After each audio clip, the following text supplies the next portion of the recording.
صلی علی محمد وآل محمد۔ اعوذ باللہ من الشیطان الرجیم، بسم اللہ الرحمن الرحیم، وما لکم لا تقاتلون فی سبیل اللہ۔ خداوند عالم سورہ مبارک کی نساء کی 75 نمبر آیت میں مومنین سے مخاطب ہو کے فرماتے ہیں کہ آپ کو کیا ہوا ہے کہ آپ خدا کی راہ میں جہاد نہیں کرتے، قتال نہیں کرتے۔ کل کی آیات میں بھی باقاعدہ طور پہ خداوند عالم نے مومنین سے مخاطب ہو کے فرمایا کہ ایھا الذین آمنوا خذوا حذرکم فانفروا ثبات او انفروا جمیعا۔ اے ایمان والو، آپ اسلحہ اٹھا کے نکلیں گروہ گروہ بن کے خداوند عالم کی راہ میں جہاد کرنے کے لیے، یا اب انفروا جمیعا، مکمل اجتماع کے طور پہ نکلیں۔ اب انہی آیات کے تسلسل میں خداوند عالم فرماتے کہ آپ لوگوں کو کیا ہوا ہے کہ آپ لوگ خداوند عالم کی درگاہ میں، خداوند عالم کی راہ میں جہاد کرنے کے لیے نہیں نکلتے۔ والمستضعفین من الرجال والنساء والولدان، اور یہ عطف ہے یہاں پہ فی وما لکم لا تقاتلون فی المستضعفین۔ کیا ہوا ہے آپ لوگوں کے لیے کہ آپ مستضعف لوگوں کی مدد کے لیے جہاد نہیں کرتے۔ مستضعف لوگ یعنی جو خداوند عالم کے دین کی طرف آنا چاہتے ہیں لیکن طاغوت نے ان کو مجبور کیا ہوا ہے کہ وہ کفر پہ زندگی گزار رہے ہیں۔ من الرجال مردوں میں سے ہیں، والنساء اور خواتین میں سے، والولدان اور بچے ہیں جو چاہتے ہیں خداوند عالم کے آئین پہ آزادانہ طور پہ عمل کریں لیکن طاغوت ان کو موقع نہیں دے رہے ہیں۔ اب خداوند عالم مومنین سے فرماتے ہیں کہ آپ کو کیا ہوا ہے کہ آپ جا کے ان کو طاغوت سے نجات نہیں دلاتے، باقاعدہ جہاد کریں، جہاد کر کے طاغوت سے ان کو نجات دلائیں۔ کون ہے یہ لوگ؟ الذین یقولون، جو کہتے ہیں خداوند عالم کی درگاہ میں یہ کہتے ہیں ربنا اخرجنا من هذه القرية الظالم اهلها، پروردگارا ہمیں خارج کر دے، نکال دے، من هذه القرية، اسی شہر سے۔ کس شہر سے؟ الظالم اهلها، جس کا اہل جو ہے وہ ظالم ہے، طاغوت کی یہاں پہ حکومت ہے، اور ہمیں پروردگارا ان سے نجات دے۔ واجعل لنا من لدنک ولیا، پروردگارا اپنے طرف سے ہمارے لیے ایک ولی قرار دے، ایک سرپرست قرار دے، اور ان سے ظالموں سے ہمیں نجات دے۔ واجعل لنا من لدنک نصیرا، اور اپنے طرف سے ہمارے لیے ایک مددگار قرار دے۔ الذین آمنوا، اب خداوند مزید تشویق کر رہا ہے جہاد کی طرف، کہہ رہا ہے کہ آپ کو کیا ہوا ہے کہ جہاد نہیں کرتے ہیں، پھر بھی اثر نہیں ہوا تو خداوند فرما دے کہ ایمان لانے کے بعد تو پھر خدا کی راہ میں جہاد ہی کرنا ہوتا ہے۔ الذین آمنوا یقاتلون فی سبیل اللہ، وہ لوگ جنہوں نے ایمان لائے وہ خدا کی راہ میں قتال کرتے ہیں، جہاد کرتے رہتے ہیں۔ والذین کفروا، اور کافروں کی علامت یہ کہ یقاتلون فی سبیل الطاغوت، وہ طاغوت کی راہ میں جنگ کرتے رہتے ہیں، جدل کرتے رہتے ہیں۔ فقاتلوا اولیاء شیطان، اے مومنو آپ لوگ سست نہیں ہو جاؤ، آپ شیطان کے اولیاء کے ساتھ، دوستوں کے ساتھ جہاد کرو، قتال کرو۔ ان کید الشیطان کان ضعیفا، بے شک شیطان کا جو مکر و فریب ہے وہ بہت ضعیف ہے، جب آپ مقابلہ کے لیے آگے بڑھیں گے تو وہ رسوا ہوتا ہے، فرار اختیار کرتا ہے۔ اور ان آیات میں خداوند عالم اصل بات جو ہے جہاد کی طرف مومنین کو رغبت دلا رہا ہے۔ کل کے درس میں جہاد کے متعلق تفصیل سے آیات اور جہاد کی شرائط اور جہاد کو کس انداز سے جہاد کی اقسام بیان ہوئے۔ آج اس آیت میں باقاعدہ طور پہ خداوند عالم ضمناً کیا عرض کرتا ہے؟ وہ مستضعف لوگ جو خدا کی درگاہ میں دعا مانگتے کیا کہتے ہیں؟ ربنا اخرجنا من هذه القرية الظالم اهلها۔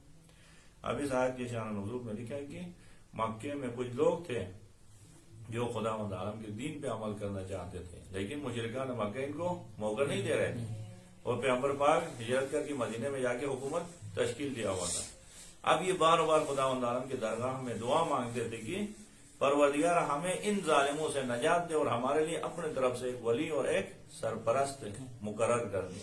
تو خداوند عالم نے ان کی دعا قبول کی، اور پیغمبر پاک مدینے سے آگے مکے کو فتح کر کے مکے میں بھی حکومت اسلامی تشکیل دیا اور ان کا سرپرست بن گیا۔ تو اب خداوند عالم یہاں پہ فرماتے ہیں کہ اب بندے جب پریشان ہو جائے تو سہارے ڈھونڈنے کی ضرورت نہیں ہے، رب العالمین کی درگاہ میں دعا مانگے اور دعا کے ذریعے سے خداوند عالم اپنے بہترین ولی خاتم الانبیاء کو ابو سفیان کے بدلے میں ان کے لیے موقع دیا. یہ ابو سفیان کے ماتحت تھے، ایسے ظالم و جابر شخص کے ماتحت وہاں پہ ظلم میں پس رہے تھے، لیکن دعا جب مانگی خدا کی درگاہ میں، خداوند عالم نے ان کی دعا قبول فرمائی اور وہاں سے پیغمبر اعظم رحمت للعالمین آگے ان کے سروں پہ اوپر حکومت کرنا شروع کی. اور ہمیں بھی رب العالمین فرماتے ہیں کہ اگر آپ بھی چاہیں تو مشکلات میں دعا مانگیں، خداوند عالم کی درگاہ میں دعا مانگے، تو جس طرح ان لوگوں کو ایک برے طاغوت سے نجات دے کے ایک عظیم نبی کے ماتحت لگا، آپ لوگوں کو بھی ہم اس طرح کریں. ہمیشہ جنگ ہی نہیں ہے، کام نہیں آتی. جنگ کے ساتھ خداوند عالم سے استمداد مانگے، مدد مانگے دعا کے ذریعے سے. اور دعا کی اتنی تاکید ہے عزیزان، امام رضا علیہ السلام ایک دفعہ اصحاب کے ساتھ بیٹھے تھے، بیٹھ کے کیا فرمایا؟ علیکم بسلاح الانبیاء، آپ لوگوں کے لیے لازم ہے کہ آپ انبیاء کے اسلحہ لے کے بیٹھیں. دیکھیں جنگ کرنے کے لیے بلاخر اسلحے کی ضرورت ہے، دشمنوں سے لڑنے کے لیے اسلحے کی ضرورت ہے، لیکن انبیاء کا اسلحہ کیا ہے؟ قیل یا ابن رسول اللہ ما سلاح الانبیاء. کسی نے پوچھا اے فرزند رسول خدا، انبیاء کے اسلحہ کیا ہے؟ تو فرمایا سلاح الانبیاء الدعا، انبیاء کے اسلحہ دعا ہے. دعا کے ذریعے سے وہ ظالم کو نیست و نابود کرتے ہیں، خداوند عالم سے مدد حاصل کرتے ہیں. اور دعا کی اتنی تاکید ہے. دعا ایک فطری عمل ہے، حتی مسلمان نہ بھی ہو، مختلف ادیان میں آپ دیکھے ہیں تو بھی وہ باقاعدہ مشکلات میں کیا کرتے ہیں، بلاخر ایک وہ بت جو کیا کچھ نہیں کر سکتا ہے، وہ پتھر کا ایک بنا وہ بت ہے، لیکن اس کے سامنے بھی اپنی حاجت کو پیش کر کے دل بہلاتا ہے، کیونکہ فطرت میں رکھا ہے کہ انسان مشکلات میں، پریشانیوں میں، حاجات کے وقت کسی سے تقاضا کرے. یہ دعا فطری عمل ہے. اسی وجہ سے ہر دین میں، تمام ادیان میں دعا کو ایک خاص حیثیت حاصل ہے، اور خود دین اسلام میں بھی خداوند عالم نے دعا کو بہت اہمیت دی ہے. اسی وجہ سے دیکھیں انبیاء کرام علیہ السلام نے دعائیں مانگی ہیں، ائمہ خدا علیہ السلام نے مخصوص طور پہ دعائیں مانگی ہیں. باقاعدہ انبیاء علیہ السلام کی دعائیں خداوند عالم نے اتنا پسند کیا کہ قرآن کریم کی شکل میں نازل فرمایا. دعا پہ انبیاء علیہ السلام نے مانگی ہے، لیکن رب العالمین نے اس کو قرآن کریم کی شکل میں پیغمبر پاک پہ نازل فرمایا، اور تاکہ ہم قیامت تک ان کی تلاوت کرتے ہیں. اور دعا کے متعلق اتنی تاکید ہے کہ خود خداوند عالم باقاعدہ تعلیم دے رہے ہیں کہ آپ دعا مانگیں. سورہ مبارک مومنون کی 27 اور 28 نمبر آیت میں جب حضرت نوح علیہ السلام کشتی میں سوار ہوئے، نوح علیہ السلام کشتی میں سوار ہو کے جا رہے تھے، تو خداوند عالم نے معجزے سے کشتی تشکیل دیا. اب اس طوفان سے، تراتم خیز طوفان سے نجات کے لیے رب العالمین نے تمام یعنی امداد اس کے لیے آمادہ کیا. اس کے باوجود کیا کہہ رہے ہیں؟ اے حبیب، اے حضرت نوح، جب آپ کشتی میں سوار ہوں گے تو ضرور دعا مانگیں. فَإِذَا اسْتَوَيْتَ أَنْتَ وَمَن مَّعَكَ عَلَى الْفُلْكِ، جب آپ اور آپ کے ساتھی سوار ہو جائیں کشتی میں، اور کشتی اپنے سفر کی طرف، اپنے منزل مقصود کی طرف رواں دواں ہو، تو آپ کہیں فَقُلِ الْحَمْدُ لِلَّهِ الَّذِي نَجَّانَا مِنَ الْقَوْمِ الظَّالِمِينَ. پہلے خداوند عالم کی حمد و ثنا بجا لائیں، کہیں خدا کی حمد و ثنا بجا لاتے جس نے ظالم قوم سے ہمیں نجات دی. اس کے بعد رب العالمین سکھا رہے ہیں، کہیں آپ وَقُلْ رَبِّي أَنزِلْنِي مُنزَلًا مُبَارَكًا وَأَنْتَ خَيْرُ الْمُنزِلِينَ. آپ باقاعدہ اس طرح کہیں، وَقُلْ کہیں ربی، اے میرے پروردگار، انزلنی منزلا مبارکہ، مجھے اس کشتی سے اتارتے وقت بابرکت بنا کے زمین پہ اتار دیں. وَأَنْتَ خَيْرُ الْمُنزِلِينَ، اور آپ بہترین کشتی سے اتارنے والے ہیں، بہترین انداز میں آپ مجھے کشتی پہ اتار دیں.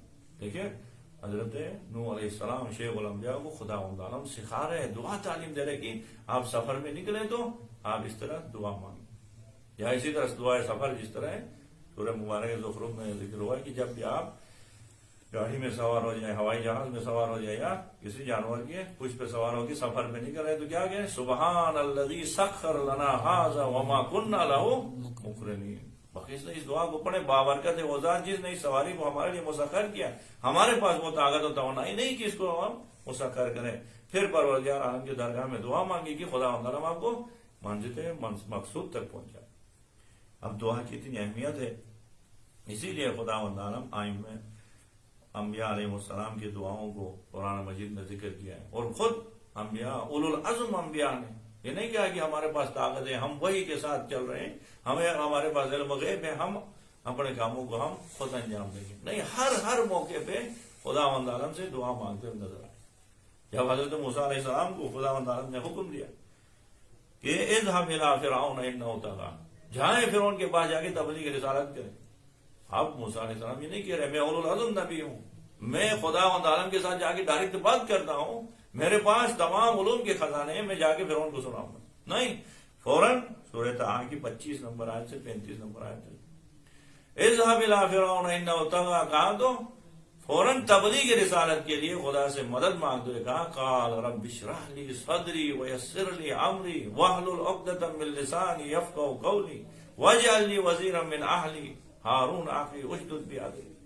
باقی سے دعا کریں پروردگارا اس کار رسالت کو انجام دینے کے لیے مجھے شرح صدر عطا فرمائے اور میرے زبان کے گرہوں کو کھول دے اور میرے لیے یہ کام آسان کر دے. ویسر لی امری، اور میرے لیے ایک وزیر قرار دے، اس وزیر کے ساتھ جا کے میں اس کار رسالت کو انجام دوں. اور اسی طرح حضرت ابراہیم علیہ السلام جب خانہ کعبہ کی دیواروں کو بلند کر رہے تھے، ابتدا میں پہلی دفعہ روئے زمین پہ خداوند عالم کا گھر بن رہا تھا. سورہ مبارک ہے بقرہ کی 127 اور 130 تک، یہ 3-4 آیات میں یہ عظیم نبی خلیل الرحمن خداوند عالم کی درگاہ میں دعائیں مانگتے. ان کو پتا ہے کہ خدا دیکھ رہا ہے، لیکن اس کے باوجود کیا کرتے ہیں؟ وَإِذْ يَرْفَعُ إِبْرَاهِيمُ الْقَوَاعِدَ مِنَ الْبَيْتِ وَإِسْمَاعِيلُ رَبَّنَا تَقَبَّلْ مِنَّا إِنَّكَ أَنْتَ السَّمِيعُ الْعَلِيمُ وَتُبْ عَلَيْنَا إِنَّكَ أَنْتَ التَّوَّابُ الرَّحِيمُ. یعنی دیواریں خانہ کعبہ کی بلند کرتے ہوئے ابراہیم خلیل اللہ خداوند عالم کی درگاہ میں دعا مانگتے. وَإِذْ يَرْفَعُ إِبْرَاهِيمُ الْقَوَاعِدَ مِنَ الْبَيْتِ وَإِسْمَاعِيلُ، ابراہیم و اسماعیل علیہ السلام کیا کہتے ہیں؟ ربنا تقبل منا انک انت السمیع العلیم. پروردگارا ہم سے اس عظیم عبادت کو قبول فرمائے، بے شک آپ سننے والے ہیں. وتوب علینا انک انت التواب الرحیم. ربنا واجعلنا مسلمین لک، پروردگارا ہم دونوں کو مسلمان قرار دیں. وارنا مناسکنا وتوب علینا انک انت التواب الرحیم. ربنا وابعث فیہم رسولا من انفسہم یتلو علیہم آیاتک ویزکیہم. باقاعدہ یہاں دعا مانگتے کیا کہتے ہیں؟ ایک رسول ہمارے نسل سے قرار دیں، اور 3000 سال بعد دیکھیں دعا کی کتنا اثر ہے. حضرت ابراہیم کے بعد 3000 سال بعد پیغمبر پاک آ کے فخر سے کہہ رہے ہیں کہ میں اپنے بابا ابراہیم کی دعا سے دنیا میں آ جاؤں. پیغمبر پاک خاتم الانبیاء فرماتے ہیں کہ میں ابراہیم کی دعا سے اس دنیا میں آیا ہوں. دعا کبھی رد نہیں ہوتی. دعا کا اثر یہ ہے کہ 3000 سال بعد بھی اس کا اثر ظاہر ہوتا ہے. تو بس اسی وجہ سے دیکھیں حضرت زکریا علیہ السلام کے بارے میں باقاعدہ خداوند عالم قرآن مجید میں ان کی دعاؤں کو ذکر کر رہا ہے. ابراہیم علیہ السلام کی دعائیں سورہ ابراہیم میں آیت نمبر 40 اور 41 میں رب اجعلنی مقیم الصلاۃ ومن ذریتی ربنا وتقبل دعا. پروردگارا مجھے اور میرے اہل کو، میری ذریہ کو نماز گزار قرار دے اور ہماری اس دعا کو قبول فرمائیں گے. رب اجعلنی مقیم الصلاۃ ومن ذریتی ربنا وتقبل دعا ربنا اغفر لی ولوالدی وللمؤمنین یوم یقوم الحساب.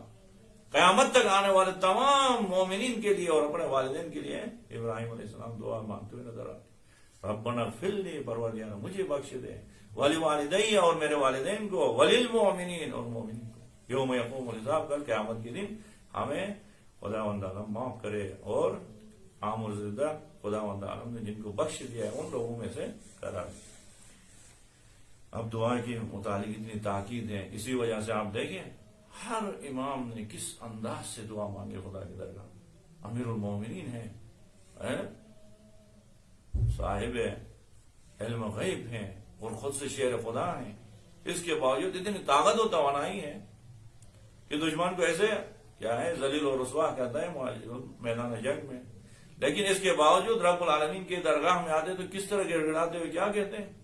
دعائے کمیل پڑھتے ہوئے اللہم اغفر لی الذنوب التي تحجب اللسان، اللہم اغفر لی الذنوب التي تغیر النعم، اللہم اغفر لی الذنوب التي تحبس الدعاء.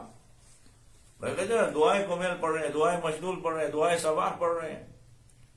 امام علیہ السلام اتنے طاقتور ہوتے ہوئے شیر خدا کے لقب پانے کے باوجود خدا عالم سے اپنے حاجتوں کو اس طرح گر گراتے ہوئے عاجزی کے ساتھ مانگتے ہیں.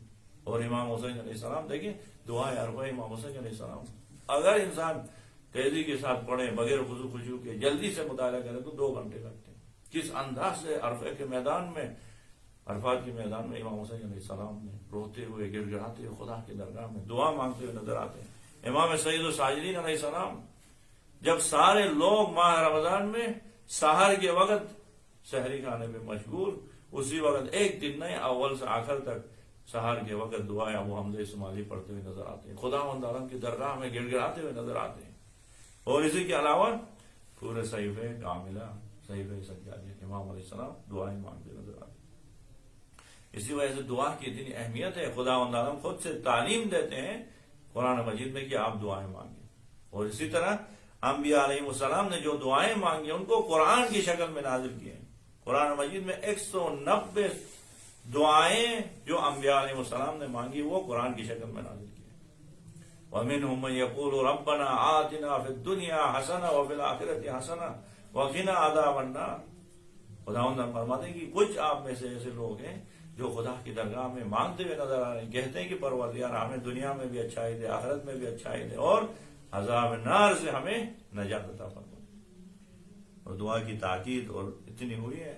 اور اس طرف سے خدا عالم آیات میں دعا کرنے کی دعا مانگنے کی تاکید کر رہے ہیں, اور ایک طرف سے کہہ رہے ہیں کہ اگر دعا نہ مانگے تو وہ پھر مبغوض خدا واقع ہوتا ہے, خدا عالم اس کے اوپر غضبناک ہوتا ہے. سورہ مبارک کافر کی 60 نمبر آیت میں رب العالمین فرماتے ہیں وقال ربکم ادعونی استجب لکم. آپ کے رب نے یہ کہا ہے, یہ اعلان کیا کہ ادعونی آپ مجھ سے مانگو استجب لکم. فوراً کہتے ہیں کوئی شرط نہیں, کوئی فاصلہ نہیں ہے, آپ کی طرف سے مانگنا ہو اور ہماری طرف سے آپ کو عطا ہو. استجب لکم میں قبول کر دیتا ہوں. اب دعا کو مانگنے کے ساتھ خدا فرماتے ہیں میں قبول کروں گا, لیکن اگر دعا نہ مانگے تو کیا ہوگا؟ وقال ربكم ادعوني استجب لكم ان الذين يستكبرون عن عبادتي. وہ لوگ جو تکبر کرتے ہیں ہماری اس عبادت میں. پہلے دعا کی بات ہوئی, بعد میں خدا اندر کہہ رہے ہیں کہ عبادت ہی یہی ہے کہ خدا کی درگاہ میں دعا مانگتے نظر آئے. اسی لیے تو پیغمبر پاک فرماتے ہیں کہ الدعاء مخ العبادہ, دعا عبادت کا مغز ہے, کل عبادت کا نچوڑ دعا ہے. اور اس طرح خدا تعالیٰ فرماتے ہیں کہ ان الذین یستکبرون عن عبادتی, وہ لوگ جو دعا جیسے عظیم عبادت سے تکبر کر کے بھاگ جاتے ہیں, دور ہوتے ہیں, کیا کریں گے ہم ان کے ساتھ؟ ان الذین یستکبرون عن عبادتی سیدخلون جہنم داخرین. ان کو منہ کے بل جہنم میں گرا دیں گے. ان کی دوسرے عبادتوں کو ہم نہیں دیکھیں گے, وہ خدا کے درگاہ میں گڑ گڑائیں عبادت کی شکل میں آگے دعا مانگیں. اور اتنی تاکید ہے دعا کے متعلق. خدا عالم سورہ مبارک بقرہ کی 186 نمبر آیت میں یعنی عجیب انداز سے پیغمبر پاک سے مخاطب ہو کے فرماتے ہیں وَإِذَا سَأَلَكَ عِبَادِي عَنِّي فَإِنِّي قَرِيبٌ أُجِيبُ دَعْوَةَ الدَّاعِ إِذَا دَعَانِي فَلْيَسْتَجِيبُوا لِي وَلْيُؤْمِنُوا بِي لَعَلَّهُمْ يَرْشُدُونَ. اچھی بات ہے. اب چونکہ ہم صرف چاہتے ہیں کہ آپ کے ذہن میں کچھ دعا کی اہمیت ہو, اسی وجہ سے سرسری آیات کی تلاوت کرنے, ورنہ علامہ طباطبائی رحمۃ اللہ علیہ نے اس آیت کی تفسیر میں کیا کہا ہے. کہہ رہے کہ عربی زبان میں جتنے تاکیدات ہیں, عربی اتنی فصیح اور بلیغ زبان ہے, جتنے تاکیدات ہیں وہ سارے اسی آیت میں خدا مطالب نے استعمال کیے. 8 دفعہ تاکید کے ساتھ اس آیت میں دعا کی اہمیت بیان کر. وَإِذَا سَأَلَكَ, جب اے حبیب آپ سے آگے پوچھتے ہیں, سوال کرتے ہیں, عبادی, پھر آئے تاکید کے ساتھ پہلے میرے بندے آپ کے پاس آ کے پوچھتے ہیں تو آپ پیغمبر پاک کو حذف کرتے ہیں, خاتم الانبیاء کو واسطے میں درمیان میں نہیں لاتے, کل نہیں کہتے, آپ کہہ دیجیے نہیں کہتے, تاکید کے ساتھ فرماتے ہیں کہ وَإِذَا سَأَلَكَ عِبَادِي عَنِّي فَإِنِّي قَرِيبٌ أُجِيبُ دَعْوَةَ الدَّاعِ. فوراً فائے تفریح فائے نتیجے کے ساتھ فرماتے ہیں کہ جب میرے بارے میں پوچھتے ہیں تو ان سے کہہ دیں کہ میں ان کے قریب ہوں, نزدیک ہوں. أُجِيبُ دَعْوَةَ الدَّاعِ إِذَا دَعَانِ, میں ان کے دعاؤں کو اجابت کرتا ہوں, جب بھی ہم سے مانگتے ہیں ہمارے درگاہ میں آ کے گڑگڑاتے ہیں, ہم قبول کرتے ہیں. دیکھیے دعا کی اتنی تاکید ہے کہ ہم رب العالمین فرماتے ہیں.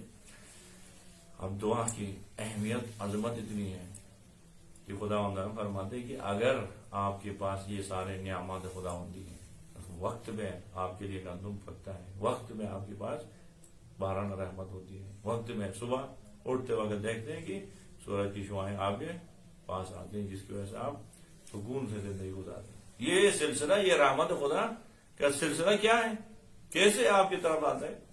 خدا فرماتے ہیں کہ اگر آپ کی دعائیں نہ ہوتی تو یہ رحمت کا سلسلہ ہی نہیں آتا۔ سورہ فرقان کی آخری آیت میں عجیب طریقے سے دعا کی اہمیت بیان کرتے، کیا فرماتے ہیں؟ کھول کہہ دو حبیب، ما یعبؤ بکم ربی لولا دعاؤکم، اے حبیب اپنے امت سے کہہ دیجئے کہ میرا رب آپ کی پرواہ ہی نہیں کرتا، آپ کی طرف توجہ ہی نہیں دیتا، لولا دعاؤکم، اگر آپ کی دعائیں نہ ہوتی۔ آپ کے اوپر یہ رحمتیں اور برکتیں نازل ہوتی ہیں تو آپ کی دعاؤں کی وجہ سے نازل ہوتی۔ اب تو کہو کہ ہم تو دعائیں نہیں مانگتے، ہم نماز پڑھ کے فوراً بھاگ کے آتے ہیں ادھر، کہاں دعائیں؟ کہو آپ نہیں مانگتے ہیں، آپ امت کے اندر کوئی ایک بندہ ہوتا ہے اس دعا سے امت سے عذاب ٹلتا ہے، ایک ماں کی دعا سے بچوں سے تا ابد پریشانیاں دور ہوتی ہیں، امام کی دعا سے، حجت خدا کی دعا سے معمومین سے پریشانیاں مشکلات دور ہوتی ہیں۔ دعائیں مانگنے والے بہت ہیں، ہم نہیں مانگتے تو خیال نہ کریں کہ یہ دعا ہے۔ خداوند نے فرماتے کہ آپ کے اوپر رحمت خداوند عالم نازل ہو رہی ہے تو سمجھے کہ آپ کی دعائیں ہیں۔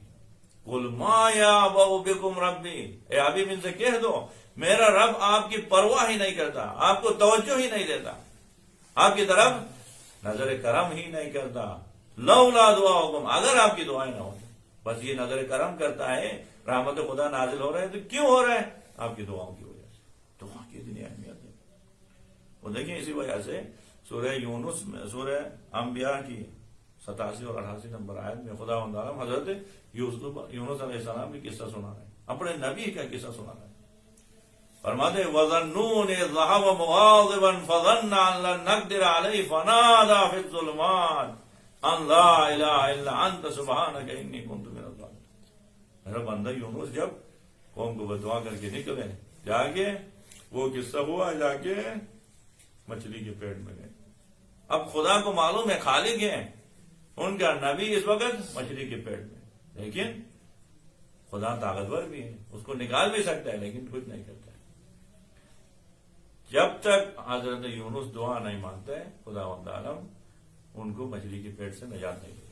فرماتے وَظَنُّونِ إِذْ ذَهَبَ مُغَاضِبًا فَظَنَّ أَن لَّن نَّقْدِرَ عَلَيْهِ فَنَادَىٰ فِي الظُّلُمَاتِ، 3 دن تک مچھلی کے پیٹ میں رہا، روایت میں یا 40 دن تک رہا، کتنے دن رہا؟ خداوند عالم نے مچھلی کے پیٹ سے نہیں نکالا، اس وقت فَنَادَىٰ فِي الظُّلُمَاتِ، جب اس تاریکی میں ندا دیا، خداوند عالم کی درگاہ میں التجا کیا، دعا مانگی، کیا کہا؟ فَنَادَىٰ فِي الظُّلُمَاتِ أَن لَّا إِلَٰهَ إِلَّا أَنتَ سُبْحَانَكَ إِنِّي كُنتُ مِنَ الظَّالِمِينَ۔ پروردگار آپ کے علاوہ کوئی خدا نہیں ہے، خالق آپ ہے، مالک آپ ہے، آپ پاک و منزہ ہیں، میں ظالمین میں سے ہوں۔ اپنی عاجزی کا اظہار کیا تو فَاسْتَجَبْنَا لَهُ وَنَجَّيْنَاهُ مِنَ الْغَمِّ، ہم نے بس ان کی دعا کو قبول کیا اور ان کو غم سے نجات دیا۔ تو آپ ادھر کیا دیکھ رہے ہو؟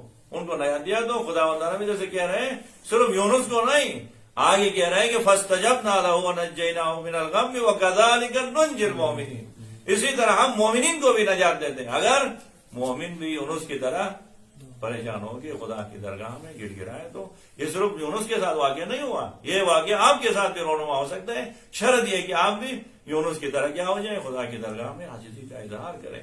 فَنَادَىٰ فِي الظُّلُمَاتِ، ظلمات میں آ کے پریشانیوں میں جا کیا کریں، رب العالمین کی درگاہ میں آ کے کہیں گڑ گڑاتے ہیں، أَن لَّا إِلَٰهَ إِلَّا أَنتَ سُبْحَانَكَ إِنِّي كُنتُ مِنَ الظَّالِمِينَ فَاسْتَجَبْنَا لَهُ وَنَجَّيْنَاهُ مِنَ الْغَمِّ وَكَذَٰلِكَ نُنجِي الْمُؤْمِنِينَ، اسی طرح ہی ہم نجات دیتے ہیں مومنین کو بھی جب وہ مشکلات میں آ کے خدا کی درگاہ میں گڑ گڑاتے ہیں، دعا مانگتے ہیں۔ اب یہ آیت سورہ انبیاء کی 87 اور 88 نمبر آیت، یہاں پہ خدا تعالیٰ حضرت یونس کا قصہ سنا رہا ہے، اور سورہ صافات کے 139 سے 145 تک ان آیات میں عجیب انداز سے سنا رہا ہے۔ کیا کہہ رہے ہیں؟ وَإِنَّ يُونُسَ لَمِنَ الْمُرْسَلِينَ، بے شک یونس ہمارے انبیاء میں سے، ہمارے بھیجے ہوئے رسولوں میں سے۔ اب یونس کے ساتھ کیا ہوا؟ وَإِنَّ يُونُسَ لَمِنَ الْمُرْسَلِينَ إِذْ أَبَقَ إِلَى الْفُلْكِ، جب ان کو بٹھا جانے فرار اختیار کیا، قوم کو چھوڑ کے جا کے کشتی میں بیٹھ گیا۔ کشتی میں بیٹھ گیا تو کیا ہو گیا؟ وہاں ایک جہاں آگے کشتی کے پیچھے رہ گیا، وہ سارا قصہ ہم نے قصص الانبیاء میں پڑھ لیا۔ وَإِنَّ يُونُسَ لَمِنَ الْمُرْسَلِينَ إِذْ أَبَقَ إِلَى الْفُلْكِ فَسَاهَمَ فَكَانَ مِنَ الْمُدْحَضِينَ، کشتی والوں نے قرآن اندازی کیا اور قرآن میں حضرت یونس کا نام نکل گیا، اور یونس کو کیا کیا؟ پھینک دیا دریا میں، اور اجدہا نے آگے یونس کو کھا لیا۔ یہ پورا قصہ سنا رہا ہے وَإِنَّ يُونُسَ لَمِنَ الْمُرْسَلِينَ إِذْ أَبَقَ إِلَى الْفُلْكِ آ گیا بھاگتے ہوئے کشتی کی طرف، فَسَاهَمَ فَكَانَ مِنَ الْمُدْحَضِينَ فَالْتَقَمَهُ الْحُوتُ، حوت نے اس کو ہڑپ کیا، وَهُوَ مُلِيمٌ، اور وہ بہت غصے میں تھا۔ اب آگے دعا کی اہمیت یہاں بیان ہوگی، فَالْتَقَمَهُ الْحُوتُ وَهُوَ مُلِيمٌ فَلَوْلَا أَنَّهُ كَانَ مِنَ الْمُسَبِّحِينَ، اگر یونس مچھلی کے پیٹ میں دعا نہ مانگتا، تسبیح نہ کرتا، فَلَوْلَا أَنَّهُ كَانَ مِنَ الْمُسَبِّحِينَ لَلَبِثَ فِي بَطْنِهِ إِلَى يَوْمِ يُبْعَثُونَ، قیامت تک وہ مچھلی کے پیٹ میں رہتا۔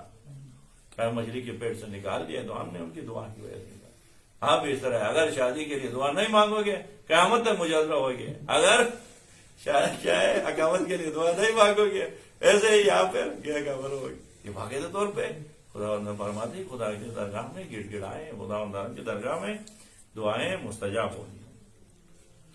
اور دعا کے بس جب بات ہو رہی تو دعا کی قبولیت کے لیے شرائط ہیں، شرائط بھی مہیا ہو تو بہت زیادہ ہے۔ میں باقاعدہ علماء اخلاق نے، علماء تفاسیر نے باقاعدہ دعا کی شرائط بیان کی، لیکن ان تمام شرائط کو ہم چھوڑتے ہیں۔ ایک شرط امیر المومنین صلی اللہ علیہ وسلم فرماتے ہیں کہ دعا کی قبولیت کے لیے ایک شرط یہ کہ دعا مانگنا ہی دعا کی قبولیت کی شرط ہے۔ یہ ہر کسی کو توفیق نہیں ہے، دعا مانگنے کی توفیق مل گئی تو سمجھو دعا قبول ضرور ہونے والی ہے۔ یہ دعا مانگنا ہی سمجھے کہ آپ کی دعا قبول ہوگی۔ اسی لیے مولا کائنات باب العلم مصطفیٰ فرماتے ہیں کہ حکمت نمبر 135 میں من اوتی اربعا لم یحرم اربعا، جن کو خداوند عالم 4 چیزیں دیتا ہے تو 4 چیزوں سے محروم نہیں رکھتا ہے۔ من اوتی دعا لم یحرم القبول، جن کو دعا مانگنے کی توفیق دیا تو دعا قبول کرنے سے محروم نہیں رکھتا۔ سمجھے آپ کے زبان سے یا اللہ نکلتا ہے تو پھر سمجھو یہ خدا کی طرف سے عطا ہے، اس میں نہیں کہ وہاں سے لبیک کا آواز بھی ضرور آتا ہے۔ باقی شرائط حلال کھانا ہوتا ہے، خضوع خوشی ہوتا ہے، وہ سارے ہم جیسے مولانوں کے کام ہیں۔ مولا فرماتے ہیں کہ دعا مانگنے کے ساتھ قبول ضرور ہوتی ہے، دعا قبول نہیں ہونا ممکن ہی نہیں ہے۔ خدا نے کسی کو توفیق دی درگاہ الہی میں آگے گڑ گڑانے کی، جی کو چلانے کی، تو سمجھو کہ دعا قبول ہے۔ من اوتی دعا لم یحرم القبول۔ اور پھر خداوند عالم کے اس کلام کو امیر المومنین تائید کے طور پہ، اپنے کلام کی تائید کے طور پہ خداوند عالم کے کلام کو راتے ہیں۔ وقال ربکم ادعونی استجب لکم، رب العالمین نے خود سے یہ کہا کہ آپ دعا مانگے اور میں قبول کرتا ہوں، اور ادھر سے دعا مانگی اور قبول نہ کریں تو بہرحال اب دعا کے تاکید اتنی ہے کہ مولا کائنات حکمت نمبر 146 میں فرماتے ہیں کہ یہ دعائیں ہیں جس سے آپ کو یعنی کیا ہوتی ہے مشکلات سے نجات ملتی ہے۔ سو ایمانکم بالصدقہ، مولا فرماتے ہیں کہ اپنے ایمان کی حفاظت کریں صدقہ کے ذریعے سے، صدقہ دو گے ایمان کی حفاظت ہوگی۔ وحسنوا اموالکم بالزکاۃ، اور اپنے مال کی حفاظت کرو، زکات دے گے، زکات دو گے آپ کی مال کی حفاظت ہوگی۔ اب تیسری بات، سو ایمانکم بالصدقہ وحسنوا اموالکم بالزکات وادفعوا امواج البلاء بالدعاء، بلاؤں کے موجوں کو دور کر دو، واپس کر دو، واپس پلٹا دو، بالدعاء، دعا کے ذریعے سے۔ چھٹے امام فرماتے ہیں کہ مومن ہونے کے بعد امتحان شروع ہے، مومن ہونے کے بعد آسمان سے بلائیں اس کے اوپر ایسے آتے ہیں جیسے سورج کی شعاعیں زمین پہ آتے ہیں۔ اب ان بلاؤں کو اگر پلٹانا چاہتے ہو تو دعا کا سہارا دیں، دعا کی ذریعے سے۔ اور دعا میں کوشش یہ ہوگی دعا کے مضمون کو دیکھیں کہ ہم کیا مانگتے ہیں خدا کی درگاہ میں۔ باقی جب مانگتے وقت کیونکہ خالق سے مانگتے ہیں، وہ عظیم خالق سے مانگتے تو اب یہ بات بھی اٹل ہے کہ مانگنے کے بعد قبول ہوتے ہیں، تو ایسے دعا مانگے جو آپ کے فائدے میں۔ اسی لیے اقبال کیا کہتے ہیں انسان اپنے نادانی میں سورہ مبارک اسراء کی 11 نمبر آیت میں رب العالمین فرماتے ہیں وَيَدْعُ الْإِنسَانُ بِالشَّرِّ دُعَاهُ بِالْخَيْرِ وَكَانَ الْإِنسَانُ عَجُولًا، انسان دعا مانگتا ہے خدا کی درگاہ میں، وَيَدْعُ الْإِنسَانُ بِالشَّرِّ، شر کو مانگتا ہے، کہتے ہیں کہ دعا مانگتے ہیں شر کو خیر سمجھتے ہوئے، نہیں جاننے کی وجہ سے۔ پروردگار عالم کی درگاہ میں کہتے نہیں مجھے چھٹی چاہیے، بس اسی ہفتے میں ہو، نہیں ہوا تو بس مسئلہ ہو گئی ہوگا، اگر چھٹی ملتی تو راستے میں کیا سے کیا ہوتا۔ وہ خدا تعالیٰ شر ہے اس وجہ سے روک کے رکھ دے۔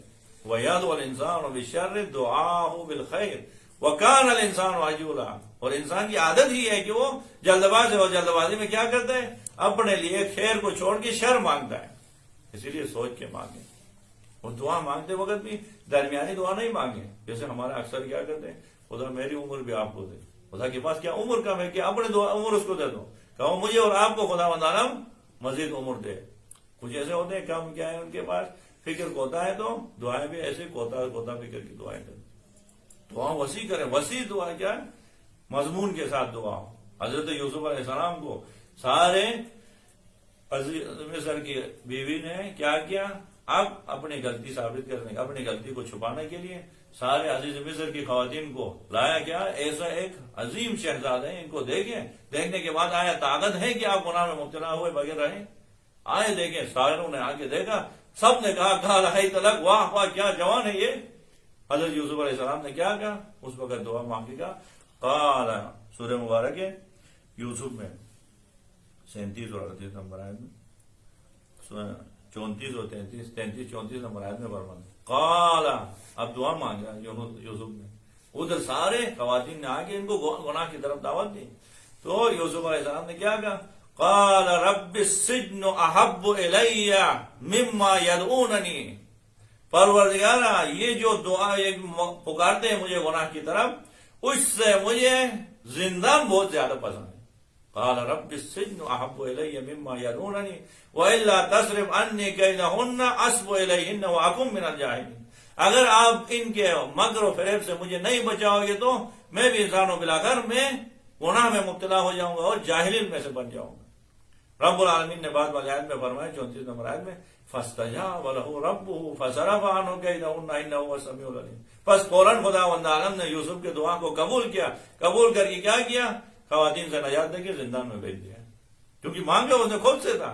اسی وقت کہتا پروردگارا ان خواتین سے نجات دے کے مجھے اپنے بابا کے پاس پہنچائے، تو وہ کیا کرتا تھا، مصر سے وہاں کنان پہنچ جاتا بابا کے پاس، دعا جیسے مانگتے اسی طرح انہوں نے کہا کہ ان خواتین سے گناہ سے نجات دے، زندان میرے لیے پسند ہے۔ کہا آپ نے اس طرح مانگے تو یہ لو آپ کے لیے زندان، اور بعد میں زندان میں کتنا اثر ہے۔ اسی لیے دعا مانگتے وقت عظیم ترین مضامین کے ساتھ دعا مانگے۔ دعا کی جب خدا قبول نہیں کرتے تو ایسے چھوٹے چھوٹے دعائیں کیوں مانگے؟ تو جیسے ایک بندہ نے کیا کیا، کہہ رہے کہ بنی اسرائیل میں شاید اس طرح ہوا ہے، کیا کہا کہ خدا تعالیٰ نے آپ کی 3 دعائیں قبول کرنے والے، آپ کی ایک دعا قبول کرنے، مانگے خدا سے، تو کیا کیا اس نے، جس کی 3 دعائیں قبول، رب العالمین نے فیصلہ کیا آپ سے 3 دعائیں خدا کی درگاہ میں مستجاب ہے، قبول ہے، مانگے۔ اس نے کہا خوشی خوشی 3 دعائیں، پروردگار پہلا دعا یہ ہے کہ میری بیوی بہت زیادہ خوبصورت ہو، جنت کے حوروں کی طرح ہو۔ دعا مانگی تو وہی دعا قبول ہو گئی، ان کی شکل سامان بدل گئی، وہ خوبصورت بن گئی، معاشرے کے سارے لوگ حیران یہ کیا ہو گیا، ایک حور وہاں پہ، چلو دیکھتے ہیں، سارے آگے دروازے پہ جم بٹک کیا، کوئی کھڑکی سے گیا، کوئی کیا ہوا، اب بلاخر بولے تو کیا یہ کیا بدبختی ہو گئی میرے ساتھ، اب میری بیوی آگے لوگ دیکھیں، پروردگارا میری بیوی کو دوسرا دعا مانگے کیا کہ بدصورت بنائے تاکہ لوگ نہیں دیکھیں، وہ اتنی بدصورت بن گئی، حیران ہو گئی، آپ اس کو طرف نہیں دیکھ سکتے، یہ کیسی بیوی بن گئی، اس کی طرف تو میں خود سے نہیں دیکھتا ہوں۔ پھر تیسرا دعا جو باقی بچا تھا کیا کہ پروردگار میری بیوی جیسی تھی ایسی بنا، واپس پلٹ جیسے بن گئی، تو اب بن گئی، وہ 3 دعائیں قبول ہو گئی، لیکن وہ اسی حالت میں ہی رہا۔ جن کے لیے ایک دعا قبول کرتا تھا اس نے کیا کیا، باقاعدہ فراست کے ساتھ وہاں کیا کیا، سوچ سمجھ کے رب العالمین کی درگاہ میں دعا مانگنے، ایک دعا قبول ہونے آپ کی، کہا کہ پروردگارا میرے پوتے کے ہاتھ میں سونے کا طبق دیکھنا چاہتی ہوں، میرے پوتے کے ہاتھ میں سونے کا طبق ہو، اس طرح دیکھنا چاہتی ہوں، یعنی ابھی تک ان کی شادی نہیں ہوئی تھی، ایسے کیا کیا، دعا ایسے مانگی، اب وہ تو قبول ہونا ہے، اس نے ایک دعا میں اپنے لیے بیوی بھی مانگا، بیوی سے بچے بھی مانگا، اور بچے کے ساتھ جائیداد سونے کا طبق بھی مانگا، یہ سارا خدا نے قبول کیا، اس نے ایک دعا سے 3 کا حل کیا، اس نے کیا کیا، 3 دعاؤں سے وہی اسے حالت میں ہی رہا، جب رب العالمین کی درگاہ میں تو یاد ہوگا. اسی وجہ سے ہمیشہ کیا کہہ رہے ہیں, جو معصور دعائیں ان کو پڑھیں, جو ائمہ خدا علیہ السلام سے نقل ہوئی ان دعاؤں کو پڑھیں, ان میں بہت زیادہ برکت ہے. وہاں پہ ایک جملے میں پورے کیا کیا, سمندر کو گوزے میں سمویا. اللہم ادخلنی, اس طرح جیسے دعا پڑھتے ہیں عید کے دن, کیا کہتے ہیں, پروردگار آپ اس خیر میں ہمیں داخل کر دے جس خیر میں آپ نے محمد و آل محمد کو شامل کیا. عظیم دعا. اور کہتے ہیں کیا, مجھے اس شر سے نکال دے جس سے آل محمد کو دور رکھا ہے. کیسا دعا ہے, دو جملے لیکن پورے دنیا کے لوگوں کے. وَسَأَلَ بِهِ عِبَادُكَ الْمُخْلَصُونَ, آج کے دن مخلص لوگ جتنے دعائیں کرتے ہیں وہ سارے میرے حق میں قبول کرتے ہیں. سارے مخلص لوگ گڑ گڑا کے دعائیں مانگتے. آپ نے آرام سے کہا کہ آج کے تمام مخلصین کی دعا ہمارے کیا ہے, حق میں بھی قبول ہو جائے. اب دعا کے لیے مضمون بہت ضروری, اور دعا کی حالت سب سے اہم چیز یہ ہے, حالت پیدا ہو جائے. رب العالمین کی درگاہ میں گڑ گڑا رہے, حالت جب نہ ہو تو پھر فائدہ نہیں. دعا کی حالت کے لیے باقاعدہ حضرت زکریا علیہ السلام قرآن میں ہے, باقاعدہ کہہ رہے کہ دعائیں مانگتے رہے. کتنا عرصہ ہوا, 99 سال ہو گئے روایت کے لیے. آخر میں خود سے خدا تعالیٰ کی درگاہ میں کہتے ہیں, قال ربی انی وہن العظم واشتعل الراس شیبا, پروردگار میرے ہڈیاں نرم ہو گئی اور میرا سر کے بال سفید ہو گئے, ابھی تک مجھے بچہ نہیں ملا ہے. بچہ نہیں ملا, دعائیں مانگتے رہا. لیکن ایک دن کیا حضرت مریم سلام اللہ علیہ کی کفالت کر رہے تھے. اب کچھ سامان لے کے آئے مریم کے پاس بیت المقدس میں. آئے تو کیا ہے, کلما دخل علیہا زکریا المحراب, سورہ آل عمران میں ذکر ہوا. جب بھی حضرت زکریا آتے تھے محراب میں مریم مقدس کے پاس, وجد عندہا رزقا, ان کے پاس رزق پاتے تھے. بے موسم پھل, سردیوں میں گرمیوں والے پھل. اب یہاں پہ تو آپ کہیں گے یکچال سے نکال کے لاؤ, وہاں کیا کرتے تھے, بے موسم پھل آ گئے. تو حضرت زکریا حیران ہو کے کہا کہ قال, کہ یہ کہاں سے رہا ہے, کلما دخل علیہا زکریا محراب وجد عندہا رزقا قال یا مریم انا لکی ھذا, اے مریم یہ کہاں سے لاتی ہو. مریم سلام اللہ علیہ نے کہا قالت هو من عند اللہ, یہ خداوند عالم کی طرف سے آتا ہے. یہ کہنا تھا قالت هو من عند اللہ ان اللہ یرزق من یشاء بغیر حساب. یہ کہنا تھا. حضرت زکریا کا دل ٹوٹ گیا, حالت پیدا ہو گئی. کہا کہ مریم کو بے موسم پھل ہوتے ہیں تو مجھ بوڑھے کو خداوند عالم ایک بچہ نہیں دیتا ہے. ہنالک دعا زکریا ربا, یہاں پہ زکریا نے اپنے رب سے دعا مانگی. کیا کہا, قال ربی حب لی من لدنک ذریۃ طیبہ انک سمیع الدعاء, پروردگارا میرے لیے ایک پاک و طاہر اولاد نصیب کرے, آپ دعاؤں کو قبول کرنے والے ہیں. یہ کہنے کے بعد خود سے نماز میں کھڑے ہو گئے. جب نماز کے لیے کھڑے ہو گئے, رب العالمین نے ان کی دعا قبول کرتے فرمایا, فنادته الملائکۃ وهو قائم يصلي في المحراب ان الله يبشرك بيحيى مصدقا بكلمة من الله وسيدا وحصورا ونبيا من الصالحين. 99 سال تک قبول نہیں ہو رہی تھی. وہاں پہ دعا مانگنے کے بعد نماز کے لیے کھڑے ہو گئے, فوراً قبول ہو گئی. حالت پیدا ہو جائے دعا کے لیے, حالت پیدا کرنے کے لیے یہ ایام فاطمیہ بہترین ذریعہ ہے. بی دو عالم حضرت فاطمہ زہرا سلام اللہ علیہا کے شکست پہلو کے واسطہ دیکھیے. جب حالت پیدا ہو جائے, مجالس میں جاتے, یہ شاعر اللہ ہے, یہ مجالس, یہاں پہ دستے کے درمیان میں جائے, سینے مارتے ہوئے امیر المومنین سے یعنی کیا ہے توسل کرتے ہوئے, فاطمہ زہرا سے توسل کرتے ہوئے حالت پیدا ہو جائے تو پھر مانگے, انشاءاللہ خدا قبول کرتا ہے. تو آپ دعا کو معجزے سے جدا کریں, پھر شیطان کیا کرتے ہیں, وسوسے ڈال دیتا. ہمارے اندر وسوسہ کیا ہے, ابھی یہاں پہ دعا مانگے حرم میں, واپس آنے کے بعد ہمارے کام ٹھیک ہو جائیں. سر میں درد ہوا تھا, الحم پڑھنے کے بعد ٹھیک ہو جائے. ہماری فکر اس طرح, یہ وسوسے شیطانی ہے. اگر میں آپ کے لیے سر پہ درد ہو رہا ہے, الحم پڑھ کے پھونکو اور ٹھیک ہو جائے, تو یہ دعا نہیں ہے, یہ معجزہ ہے. معجزہ انبیاء علیہ السلام کے علاوہ کوئی نہیں کرتا. معجزہ اور کرامات یہ انبیاء سے ہوتے ہیں. ہم سے کیا ہوتے ہیں, دعا مانگنے کی بات ہو, دعا کرے تو کیا ہوتے ہیں, سبب اور اسباب کی دنیا ہے. اسباب ختم نہیں ہوتے, اسباب کے ساتھ ہی آپ کے کیا ہو گئے, بیماری دور ہوگی, پریشانیاں دور ہوں گی. اسی لیے آیت اللہ العظمیٰ جواد عملی مفسر قرآن فرماتے ہیں, جب بھی دعا مانگتے ہیں نا, اس دعا میں اسی ایک دفعہ آئے شریف ہے امی جی وہ پڑھتے ہیں تو 5 اثرات ضرور ہوتے ہیں. آپ دعا کرتے ہیں حرم میں جا کے صلوات پڑھتے ہیں تو 5 اثرات اس دعا کے آگے. بیمار آپ کا ہے تو دعا مانگنے کے ساتھ کیا ہوگا, وہ فوراً ٹھیک ہوتا ہے. تو معجزہ ہے, یہ نہیں ہوتا ہے. دعا مانگنے کے ساتھ کیا ہوتا ہے, سب سے پہلے خداوند عالم آپ کے ذہن میں وہ بات ڈال دیتے ہیں کہ جائیں اس ڈاکٹر کے پاس جو سب سے بہترین ڈاکٹر ہے. ورنہ آج کل کے آپ دیکھ رہے ہیں کیا MBBS کی ڈگری لے کے ایسے لوگ بیٹھے ہیں جو قصاب ہے، قصائی بن کے بیٹھے ہیں. اب اس دعا کا اثر ہے کہ آپ حقیقی طور پہ جو آپ کی بیماری کا علاج کر سکتے ہیں اس ڈاکٹر کی طرف الہام کرتا ہے. پھر دعا کے دوسرا اثر یہ ہے کہ اس ڈاکٹر کے ذہن میں تمام بیماریوں کو دیکھنے کے بعد تشخیص دیتا ہے آپ کی بیماری یہ ہے. ہزاروں قسم کی بیماری ہیں، ان کے ذہن میں ڈالتے ہیں خدا کہ اس کی بیماری اصل بیماری تشخیص ہونا یہ بہت اہم ہے. اس وقت ہزاروں لوگ بیماری تشخیص نہ ہونے کی وجہ سے مرتے ہیں، غلط آپریشن کی وجہ سے مرتے ہیں، غلط دوائی کی وجہ سے، غلط انجیکشن کی وجہ سے مرتے ہیں. ان سب سے خدا ہم آپ کی دعاؤں سے نجات دیتے ہیں. تیسرا اثر کیا ہے؟ تیسرا اثر یہ کہ ڈاکٹر جو لکھ دیتا ہے نا اس وقت کیا کرتے ہیں ہزاروں قسم کی جعلی دوائیاں ادویات آئے ہیں، اس کمپنی کی دوائی لکھ دیتا ہے جو ایک نمبر ہے، جو صحیح کرنے کمپنی کی. خدا اس ہاتھ میں یہ طاقت دیتا ہے کہ اصلی کمپنی سے لکھ دے. ورنہ یہ کس سے انسان حیران ہوتا ہے کہ جعلی دوائیوں سے کیا ہو گیا انسان کی تباہی ہوئی. اب دیکھنے کے بعد چوتھے اثر کیا کرتا ہے، یہ بیمار اس دوائی کو لینے کے لیے اصلی میڈیکل اسٹور میں جاتا ہے جہاں سے اصلی دوائی ملتی ہے. اسی کو سب کچھ ٹھیک ہے لیکن اگر نقلی دوائی کھاؤ گے تو الٹا بیماری کی شفا تو چھوڑو مزید ایک بیماری اور پیدا ہو. اب اسی میڈیکل اسٹور میں جاتے ہیں جہاں اصلی دوائی لینے کے بعد پانچواں اثر یہ کہ اس دوائی میں خدا شفا رکھتا ہے، اثر رکھتا ہے. یہ 5 اثرات دعا مانگنے کے ہو. اسی طرح ہر پریشانی میں یہاں پہ حرم میں ذریعہ مقدس مقام ہے، دعا مانگے پلٹ کے کہا کہ یہیں پہ ہماری شادی ہو تو نہیں ہوتا ہے. یہاں سے دعا مانگنے کے بعد واپس پلٹتے ہیں، کوئی کال آتے ہیں کہیں سے کچھ ہوتا ہے، کچھ ہونے کے بعد پھر شادی کے انتظامات سارے برابر ہوتے ہیں.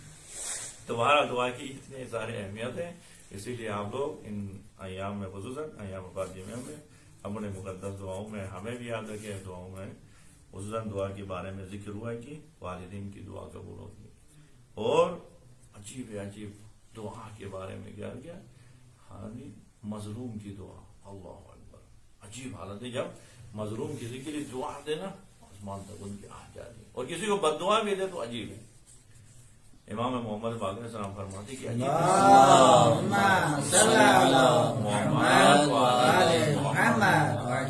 فرماتے کہ جب امام زین العابدین علیہ السلام اس دنیا سے رخصت ہونے والے تھے، جہاں شہادت نوش کر کے جاتے وقت مجھے اپنے سینے سے لگایا گیا. سینے سے لگا کے سید الساجدین نے کہا بیٹا باقر میں آپ کو وہ وصیت کرتا ہوں جو میرے بابا نے عصر عاشور مجھے اسی طرح رخصت ہوتے وقت اپنے سینے سے لگا کے کہا تھا کہ بیٹا سجاد اس بندے پہ ظلم کرنے سے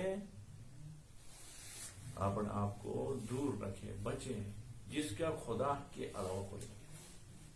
مظلوم کا ساتھ ظلم، مظلوم کے اوپر ظلم کرنے سے اپنے آپ کو بچائیں، اس بندے پہ ظلم کرنے سے اپنے آپ کو بچائیں جس کا خدا کے علاوہ کوئی نہیں.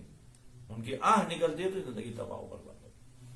اسی وجہ سے خصوصاً ہم کیا کرتے ہیں معاشرے میں مستضعف لوگ ہوتے ہیں، نادار طبقہ ہوتے ہیں، ان کے اوپر چلتے ہوئے گزرتے ہوئے ایسی بات کرتے ہیں جس کی وجہ سے سالوں سال تک وہ بیچارہ روتا رہتا ہے. اس وجہ سے رجب علی خیاط اپنی کتاب میں ایک عجیب واقعہ لکھتے ہیں. عجیب ہے واقعہ، انسان چلتے ہوئے گزرتے ہوئے کتنے بڑے غلطیاں کرتے ہیں جس کی وجہ سے کسی ایسے شخص کی بددعائی جو ہمیں زندگی کو تباہ کر دیتی، برباد کر دیتی. کہہ رہے کہ ایک بندہ میرے پاس بھاگتے ہوئے آیا، کہہ رہے ہیں رجب علی خیاط کی کتاب کے میں محبت میں یہ ذکر ہوا ہے.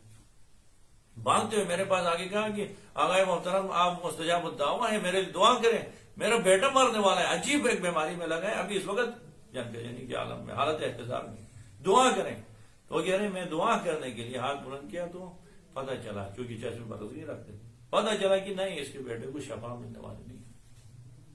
کہا کہ آپ کے بیٹے کو شفا نہیں مل رہی، ان کی موت اٹل لے جائیں، دعا مانگنے کا فائدہ نہیں. کہا کیوں؟ کہا کہ آپ نے اپنے گائے کے سامنے اس کے بچڑے کو ذبح کیا، گائے کے سامنے ہی بچڑے کو ذبح کیا ہے. کرنے کی وجہ سے اس گائے نے دعائیں دی ہیں خدا کی درگاہ میں، بد دعا دی ہے. خدایا جس طرح میرے نظروں کے سامنے میرے بچے کو اس نے کاٹنا ہے، اس کے نظروں کے سامنے بھی اس کے بچے کو ختم کر دیا. اب اس گائے کی دعا قبول ہو چکا ہے، اب نجات ملنے ممکن نہیں. آپ کے بیٹا اس دنیا سے جانا ہے، اس صدمے کو آپ کو برداشت کرنا پڑے گا. دیکھیے گائے ہے ایک وہ جانور ہے لیکن اس کی بھی اثر ہوتا ہے، ایک آداب ہے چیزوں کا خیال رکھنے کا۔ اور پھر دعا میں عجیب حالت ہے، دعا جب کیا ہے امام کرے ہمارے لیے، مامون کے لیے دعا ہو، عجیب حالت ہے واقعا جب امام زمان علیہ السلام سے امام ہے وقت کی دعاؤں میں اگر ہم شامل ہو جائیں کیا حالت ہوتی ہے۔ وہ کہہ رہے ہیں کہ یہاں اصفہان میں آخری کی سزا لمبا ہو گیا کہ اصفہان میں ایک شخص تھا عبد الرحمن، اس وقت امام علی نقی علیہ السلام کے زمانے میں عبد الرحمن شخص نامی شخص پورا اصفہان وہابی تھا، سنی تھا، لیکن یہ ایک شخص شیعہ تھا۔ ان سے پوچھا گیا کہ وجہ کیا ہے کہ آپ شیعہ ہوئے؟ انہوں نے کہا کہ میں بھی بہت ہی سرسخت دشمن اہل بیت تھا، لیکن کسی کام سے گھر میں پریشانیاں تھی، مشکلات تھی، اسی وجہ سے میں نے اپنے مشکلات کو ختم کرنے کے لیے خلیفہ وقت متوکل کے پاس گیا، متوکل کے پاس جا کے کچھ لے لوں کچھ بیت المال سے، اسی لیے میں گیا سامراہ میں متوکل کے دربار میں، دروازے پہ صبح سائلین آگے بیٹھے تھے، میں بھی وہیں پہ لائن میں کھڑا رہا کہ اب دروازے کو لے کر دربار کا تو ہم جا کے کچھ اپنے یہ لے کے آئیں گے، بیت المال سے کچھ لے کے آئیں گے۔ اسی وقت کیا کہ آج کسی سے ملاقات نہیں ہے، آج متوکل خلیفہ بہت ہی غصے میں ہے، سارے ہٹ جائیں پیچھے، آج کسی کے ساتھ ملاقات نہیں ہے، آج غصے میں، آج اس نے علی النقی کو پکارا ہے، علی النقی کو بلایا ہے، شیعوں کے 10 امام کو بلایا اور بہت غصے میں ہے، کچھ اس کے بارے میں خبریں آئیں اسی وجہ سے ان کو بلایا، آج کسی سے ملاقات کی گنجائش نہیں ہے جانے۔ یہ کہنا تھا، ہم پیچھے ہٹ گئے اور دیوار کے ساتھ ٹیک لگا کے بیٹھے تھے، دیکھا کہہ رہے کہ میں نہیں جانتا تھا علی النقی کون ہے، ایک عجیب خوبصورت جوان گھوڑے پہ سوار اور جائے فوجیوں نے لے کے آ گئے، لشکر نے لے کے آئے، لشکر کے درمیان میں تھے، ان کے اس خوبصورت چہرے کو دیکھ کے، اس ناظرین چہرے کو دیکھنے کے بعد میرے دل سے ایسے ہی دعا نکل گئی، دل ہی دل میں نے دعا کیا، خدایا آج متوکل غصے میں ہے تو اس خوبصورت جوان کو متوکل کے شر سے بچائے۔ یہ کہنا تھا، ایک دم اس جوان نے اپنی سواری کو، اب جا رہے تھے اس کی طرف دربار کی طرف، موڑ کے سیدھے آیا میرے پاس، آگے کہا عبد الرحمن، میرا نام لے کے، عبد الرحمن آپ نے میرے لیے دعا مانگی ہے اور خدا نے آپ کی دعا کو قبول کیا ہے، میں متوکل کی شر سے محفوظ ہوں، آپ کے لیے بھی ہم نے دعا دی ہے، جائیں خدا وندارم آپ کو اولاد کثیر عطا کرے گا، مال کثیر عطا کرے گا۔ یہ کہنا تھا، میں وہاں سے واپس آیا، عجیب حالت میرے اندر پیدا ہوگی، میرا نام بھی سنا، اس نے نام بھی دے دیا اور میرے لیے جس ضرورت تھی مال کی وہ بھی کہا کہ مجھ کے کہہ رہے کہ واپس آیا تو اصفہان کے دروازے پہ بہت سارے لوگ میرے استقبال کر کے ہاتھ لا کے گلے میں ڈالتے ہوئے اور نعرے دیتے ہوئے لے کے آئے۔ کیا ہوا؟ کہا کہ آپ کے خاندان میں سے کوئی ایک پرانے پشت کا ایک بہت ہی مالدار شخص تھا، اس کے تمام جائیدادوں مرنے کے بعد رہی تھی، کس کو دیں گے؟ آخر میں ڈھونڈ ڈھونڈ کے وارث آپ نکلے ہیں، آپ اس وقت اصفہان کے 12 باغوں کے مالک ہیں، آ جائے کہ کھلائے، اور آگے میں مالک، اور بعد میں کہہ رہے ہیں اس وقت میرے 10 بیٹے ہیں، 10 بیٹوں کا باپ اور 12 باغوں کے مالک ہوں۔ وہ صرف اور صرف امام علی نقی علیہ السلام کی ایک دعا کے تو اسی لیے اپنے دعاؤں میں خصوصاً امام زمان علیہ السلام نے باقاعدہ ہم نے کہا ہے کہ آپ لوگ ہماری تعجیل کے لیے اکثر بدعاء الفرج، ہمارے فرج کے لیے بہت زیادہ دعا مانگے، اور پھر ہمارے دعا یعنی تعجیل ظہور میں آپ کی ہی فائدے ہیں، جب امام علیہ السلام آئیں گے تو پھر فائدے بھی ہمارے لیے، خدا تعالیٰ ہم سب کو امام فاطمہ بی بی دو عالم حضرت فاطمہ زہرا سلام اللہ علیہا کے صدقے میں ہمارے امام حجت خدا کو جلد از جلد اتنے ظہور عطا فرمائیں، امام زمان علیہ السلام کو صحت و سلامتی عطا فرمائیں، امام علیہ السلام کے اس غمگین ہند دل کو پروردگارہ بی بی دو عالم فاطمہ زہرا سلام اللہ علیہا کے صدقے میں خوشحال فرمائیں، پروردگارہ ہم سب کے والدین عزیز اقربا اپنے غیب کی مدد سے ان کو صحت و سلامتی اور طول عمر عطا فرمائیں، اور ہمارے برادر محترم کے بیٹا مریض ہے، پروردگارہ تجھے بی بی دو عالم حضرت فاطمہ زہرا سلام اللہ علیہا کا واسطہ دیتے ان کو جلد از جلد شفاء کامل و عاجل صحت و سلامتی عطا فرمائیں، وصلی اللہ علی محمد و آلہ الطیبین الطاہرین۔